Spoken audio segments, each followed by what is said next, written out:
আমার মা আর বোন মিলে গাছটাকে কি সুন্দরই না সাজিয়েছে। আচ্ছা, তোমরা কি কেউ বলতে পারবে এটা কি গাছ? আশা করি এবার তোমরা কিছুটা হলেও বুঝতে পারছো। আর যারা এখনো বুঝতে পারছো না তাদের জন্য চলো দেরি না করে ভিডিওটা তাড়াতাড়ি শুরু করা যাক। So hello everyone, welcome back to my channel. আমি প্রিয়া, আজ আপনাদের সামনে আবারও একটা নতুন ভিডিওর সাথে। তো আজ হলো আমার মেয়ের ষষ্ঠী পুজো। হসপিটাল থেকে বাড়ি আসার পরের দিনই আমাদের ষষ্ঠী পুজো হয়ে গেছিল। চোখ মুখ দেখে আশা করি আপনারা বুঝতেই পারছেন, রাত্রে তো একদমই ঘুম হয়নি। পুচকুটা তো রাত্রিবেলা জেগে থাকে, তবে সকালের দিকে ও একটু ঘুমোচ্ছিল, তাই আমিও ঘুমিয়ে পড়েছিলাম। আর সেই সময় চলে এসেছিল নাপিত আমাদের কামাতে। তো পুচকু আর আমি দুজন মিলে কামিয়ে নিয়েছি। এরপর স্নান করে নিলেই আমরা শুদ্ধ। যদিও এই নিয়মটার মানে আমি সত্যিই কিছু জানি না। একটা ছোট্ট প্রাণ পৃথিবীতে এসেছে, সেটা কি করে অসহ্য হতে পারে কি জানি। তো যাই হোক, যেটা রিচুয়ালস সেটা তো মানতেই হবে। তো আজ তো বাড়িতে পুজো হবেই, তার সাথে একটু খাওয়া দাওয়ারও আয়োজন করা হয়েছে। যদিও বা শারীরিকভাবে আমি এখনো পুরোপুরি সুস্থ হয়নি, কালকেই আমি নার্সিং হোম থেকে বাড়ি ফিরেছি, তাই এখনো খানিকটা উইক লাগছে।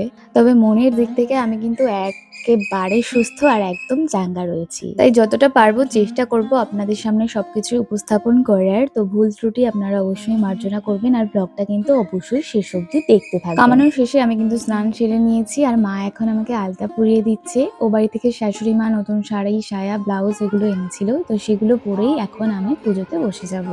ঠাকুর মশাই অলরেডি চলে এসেছেন এবং উনি পুজোতে বসে গেছেন।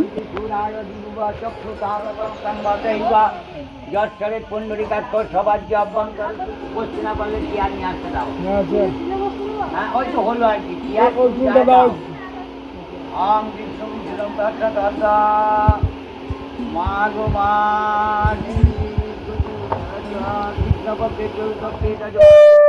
সরস্বতী নর্মদে সিন্ধু কাবেরী জলাশ্মী সন্নিধান কুরু। অং পুষ্পে পুষ্পে মহাপুষ্পে সুপুষ্পে পুষ্প সম্ভবে পুষ্প চাই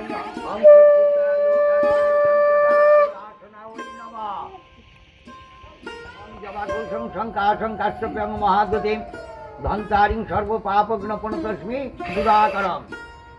অং কর্তব্যস্মিন ষষ্ঠী পূজা কর্মাণি অং পূর্ণাং ভবন্তু ব্রুবন্তা অং পূর্ণাং ভবন্তু ব্রুবন্তা অং পূর্ণাং পূর্ণাং পূর্ণাং। যদিও বা ঠাকুরমশাই আমাকে চেয়ারে বসার জন্য বললেন, কিন্তু আমার চেয়ারে বসে ঠিক মন লাগছিল। কিন্তু আমি মাটিতে বসার চেষ্টা করেছিলাম, তবে পেটে ভীষণ লাগছিল, একটু আনকমফোর্টেবল ফিল করছিলাম, সেই কারণেই আমি চেয়ারে বসেছিলাম।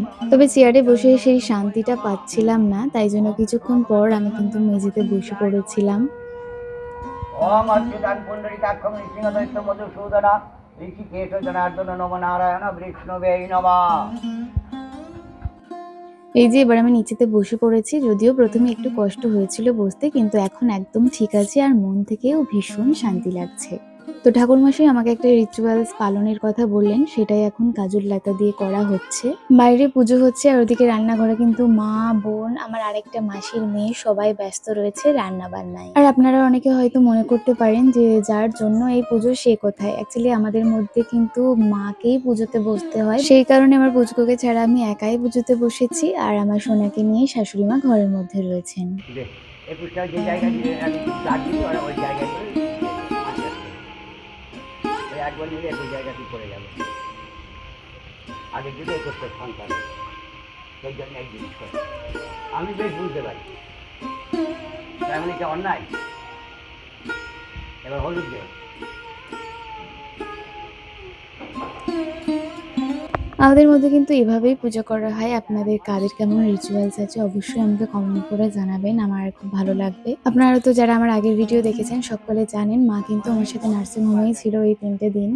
আর আমি যেদিন বাড়ি ফিরেছি আমার সোনাকে নিয়ে, সেই দিনই মা 2 ঘন্টা আগে বাড়ি ফিরেছে। আর পরদিন সকালেই তো আমাদের ষষ্ঠী পুজো ছিল, তো যেটুকু যা জোগাড় করা পসিবল ছিল সেটুকুই জোগাড় করা হয়েছে। আর কাল যেহেতু সুন্দর করে ফুল দিয়ে ডেকোরেশন করা হয়নি, তাই বোন ভেবেছিল যেহেতু ফুলগুলো রয়েছে আজকে সুন্দর করে সাজাবে, কিন্তু সেটাও হয়ে ওঠেনি। অ্যাকচুয়ালি এই কাজগুলো করার জন্য না আলাদা একটা লোকের প্রয়োজন। মা তো একদিকে রান্না করছে, একদিকে পুজোর জোগাড়ও করেছে, বোনও সেম মায়ের হাতে হাতে সমস্ত কিছু জোগাড় যন্ত্র উপরে দিচ্ছে।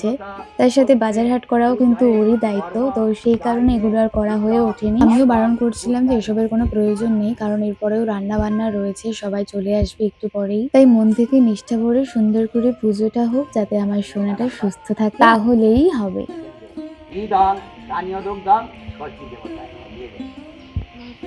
নম জয় জয় জগদানন্দ কারিণী প্রসিদ মম কল্যাণী ষষ্ঠী দেবী নমস্তে।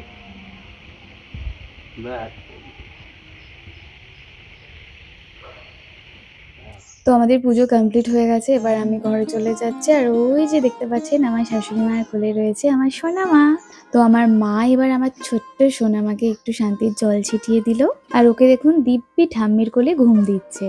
পুজো শেষে এবার আমি চলে এসেছি একটু রান্না করে দেখতে যে কি চলছে এখানে। আজকে আমাদের মেন রান্না বান্নার দায়িত্বে রয়েছে আমার মাসির মেয়ে পায়েল, যাকে আপনারা হয়তো অনেকেই চেনেন, কারণ অনেক ভিডিওসে কিন্তু ও থাকে। আর ওর একটা গুণের কথা বলে রাখি, ও কিন্তু ভীষণ সুন্দর রান্না করতে পারে। তাই আজকের দিনের অনেকগুলি পদই ও রান্না করেছিল, আর বোন মা সবাই মিলে ওকে সাহায্য করে দিচ্ছিল।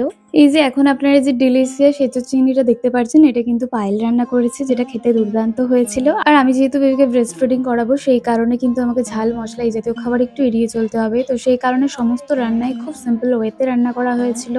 আর কিছু কিছু খাবার আমার জন্য তুলে রেখে তারপর ঝালটা অ্যাড করা হয়েছিল।